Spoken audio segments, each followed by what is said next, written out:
प्रागैतिहासिक काल से हमारा तात्पर्य उस काल से है जब मनुष्य लेखन कला नहीं जानता था। अतः इस काल के विषय में जानकारी प्राप्त करने के लिए हमें पाषाण के उपकरणों, मिट्टी के बर्तनों आदि पर निर्भर रहना पड़ता है।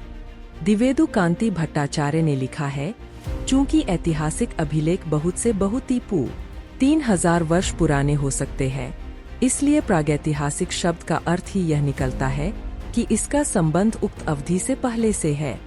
जिस भी तरह से हिसाब लगाए, मनुष्य ने अपना सांस्कृतिक जीवन लगभग 30 लाख वर्ष पहले शुरू किया था। अतः प्रागैतिहास के अंतर्गत इस सुदूर के अतीत के आरंभ से लेकर लगभग ही 3000 तक मनुष्य की संस्कृति का अध्ययन करते हैं। इसके बाद आद्य इतिहास, प्रोटो हिस्ट्री आरंभ हो जाता है। प्रथम मनुष्य ने जन्म कब लिया, वह कहाँ उत्पन्न हुआ और कैसे उसने अपना विकास किया, यह इतिहास के विद्यार्थियों के लिए बड़ा ही मनोरंजन विषय माना जाता है। प्रागैतिहासिक कालीन मनुष्य के जीवन को जानने के लिए हमें विभिन्न स्थानों से प्राप्त साक्ष्यों पर निर्भर रहना पड़ता है। भूशास्त्रियों का मानना है कि पृथ्वी पहले आग और गैस से भरपूर एक गोले के समान थी, जो धीरे धीरे ठंडा होनी आरंभ हुई। हजारों मिलियन वर्षों की प्रक्रिया के पश्चात पृथ्वी, समुद्र तथा पर्वत अस्तित्व में आए। विद्वानों का अनुमान है कि आज से लगभग 190 करोड़ वर्ष पूर्व पृथ्वी पर होने वाली रासायनिक एवं भौतिक क्रियाओं के फलस्वरूप भौतिक तत्व से जीव तत्व का जन्म हुआ। पृथ्वी पर जीव तत्व का विकास 3 चरणों में देखने को मिलता है। आकरयोजोइक कालिस युग में जीव एक लसलसी झिल्ली तथा काई के समान उत्पन्न हुए। करोड़ों वर्षों की प्रक्रिया के उपरांत विशालकाय जल बिच्छू, मछलियां, मेंढक तथा केंकड़े अस्तित्व में आए। डॉ. श्री राम गोयल के अनुसार आरंभ में जीवन का प्रादुर्भाव धूप से प्रकाशित छिले जल में लसलसी झिल्ली के समान लगने वाले प्राणियों के रूप में हुआ। कालांतर में परिस्थितियों में परिवर्तन होने के कारण उसकी शरीर संरचना सरल से जटिलतर होती चली गई, जिससे विभिन्न प्रकार के प्राणी अस्तित्व में आए। मेसोजोइक कालिस युग में अनेक प्राकृतिक परिवर्तन हुए। इस काल में रेंगने वाले जंतुओं जैसे सरीसृप आदि ने जन्म लिया। केनेजोइक कालिस में पक्षी, स्तनधारी जीव और प्राणियों में नर वानर परिवार ने जन्म लिया। इसके पश्चात सैकड़ों वर्षों की प्रक्रिया के पश्चात पूर्ण मानव प्रकाश में आया। डॉ. सत्यकेतु विद्यालंकार के अनुसार शुरू में जब मानव पृथ्वी पर प्रकट हुआ तो उसमें और अन्य चौपाओं में बहुत कम भेद हुआ। अन्य पशुओं के समान वह भी जंगल में रहता था और शिकार द्वारा अपना भोजन प्राप्त करता था। पशुओं के मांस के अतिरिक्त जंगल में पैदा होने वाले कंदमूल, फल व अन्य का भी वह भोजन के लिए प्रयोग करता था। यह अपनी आवश्यकताओं को पूर्ण करने के लिए आर्थिक उन्नति नहीं करता हुआ, अपितु प्रकृति द्वारा प्रदान की गई वस्तुओं पर भी निर्भर रहता था। पर अन्य पशुओं की अपेक्षा मनुष्य का दिमाग बहुत बड़ा था। उसके पास बुद्धि नामक ऐसी वस्तु भी जो अन्य जंतुओं के पास नहीं थी। डॉ. गोपाल प्रसाद ने लिखा है, जब मनुष्य ने पृथ्वी पर जन्म लिया तो उस समय बार बार हिम परिवर्तन हो रहे थे। इस प्रक्रिया में पहला हिमपात लगभग 6 लाख वर्ष पूर्व आया और अंतिम हिमपात लगभग 50,000 वर्ष पूर्व अपनी चरम सीमा पर था। इस समय तक मनुष्य ने अपने आप को प्रकृति के अनुरूप ढाल लिया था। वह भोजन की खोज में इधर उधर भटकता रहता था। उसका न अपना कोई घर था न परिवार। वह जानवरों का कच्चा मांस तथा जंगल से कंदमूल खाकर और नदी नालों का गंदा पानी पीकर अपने पेट की भूख और प्यास बुझाता था। वह प्राकृतिक प्रकोपों से बचने के लिए पहाड़ियों तथा वृक्षों की ओट लेता था। उसका जीवन पशुओं के समान था, परंतु उसमें धीरे धीरे चेतना का विकास होता जा रहा था। आरंभ में मनुष्य का जीवन शिकारी खाद्य संग्रहक का था। मनुष्य ने मानव सभ्यता का अधिकतम जीवन इसी अवस्था में गुजारा था। शिकारी खाद्य संग्रहक अर्थात पूर्व पाषाण काल में मनुष्य पतवर के विभिन्न प्रकार के औजार व हथियार बनाता था, जिनकी सहायता से वह शिकार करके कच्चा मांस प्राप्त करता था तथा फल आदि तोड़ता था। वह इन औजारों व हथियारों की सहायता से जंगली हिंसक पशुओं से अपनी रक्षा भी करता था। इस काल में पत्थर का बहुत महत्व था। हालांकि मनुष्य पत्थर के औजारों व हथियारों में निरंतर परिवर्तन करता रहा, चूंकि इस काल में मनुष्य के हर पल का साथी पाषाण ही था और इसके बिना उसका जीवन नीरस था। अतः इस पत्थर के काल को पाषाण काल, स्टोन एज के नाम से जाना जाता है। अध्ययन की सुविधा के लिए पाषाण काल को 3 भागों में विभाजित किया जाता है। प्राचीन पाषाण काल, पैलियोलिथिक एज, आर्किटेक्ट संग्रहिक, Hunter Gatherer 2. मध्य पाषाण काल, मेसोलिथिक एज, आर्किटेक्ट संग्रहिक, हंटर गैदरर, नव पाषाण काल, नियोलिथिक एज, भोजन उत्पादक, फूड प्रोड्यूसर। विश्व में सर्वप्रथम अफ्रीका में पहले मनुष्य ने जन्म लिया। भारत में पूर्व पाषाणकालीन मानव लगभग 5 लाख वर्ष पूर्व अपने जीवन का आनंद ले रहा था।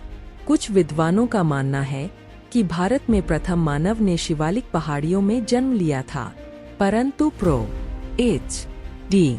संकालिया तथा कृष्णा स्वामी जैसे पुरातत्ववेत्ताओं का मानना है कि सबसे पहले प्राचीन पाषाणकालीन उपकरण उत्तर भारत से तथा तत्पश्चात इंटरप्लूवियल काल में मद्रास से प्राप्त हुए।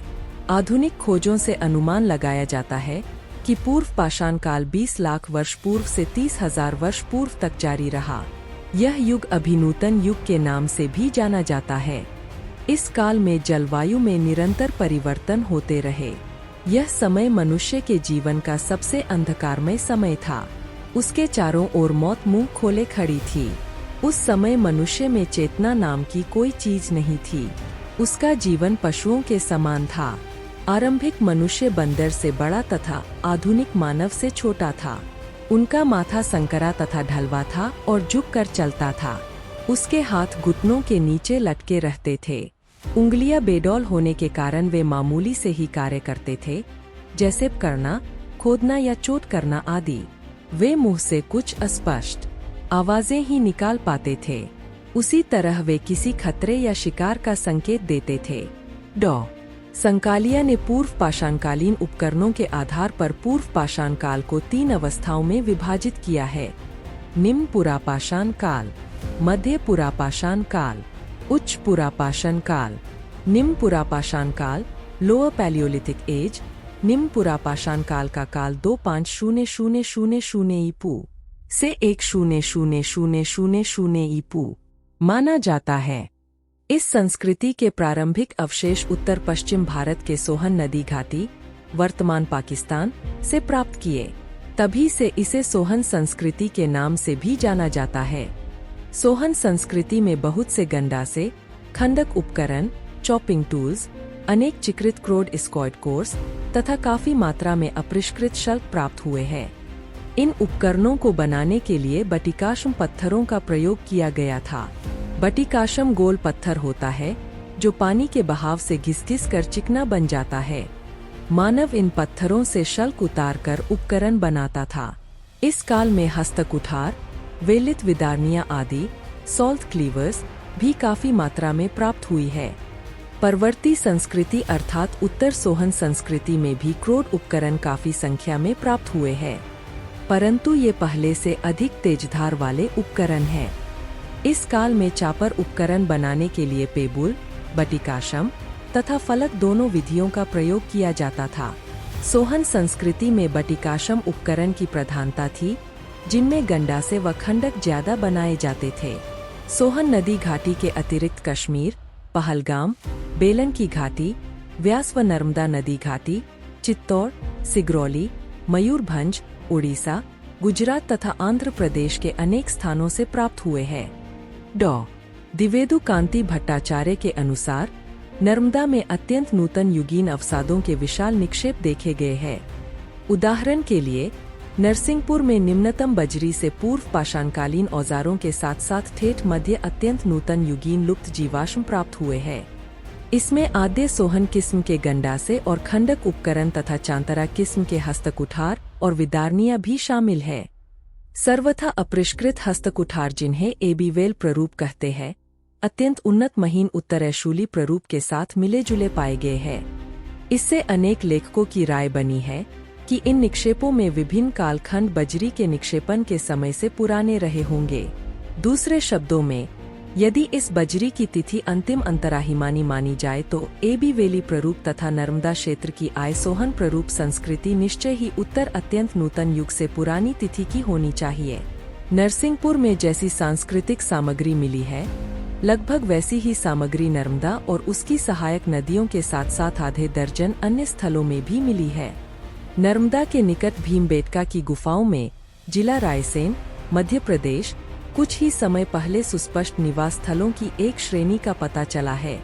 पिछले 1 दशक से इन गुफाओं का उत्खनन चल रहा है और वहां से जो सुराग मिले हैं उनसे नर्मदा के पूर्व पुरापाषाण काल की मिलीजुली प्रकृति का और भी विस्तृत प्रमाण मिलता है। भीमबेटका से ऐशूली लोगों की भारी आबादी का संकेत मिलता है, जो विदारनियों के निर्माण में अत्यंत कुशल और अनुभवी थे। प्रत्येक शल्क उपकरण बहुत सारे और तरह तरह के हैं और वे पश्चिमी यूरोपीय मध्य पुरापाषाण काल के उपकरणों से भी खूब मिलते जुलते हैं। हस्तकुठार बहुत बढ़िया जंग से बनाए गए हैं, जो कि छोटे छोटे और चिपटे हैं।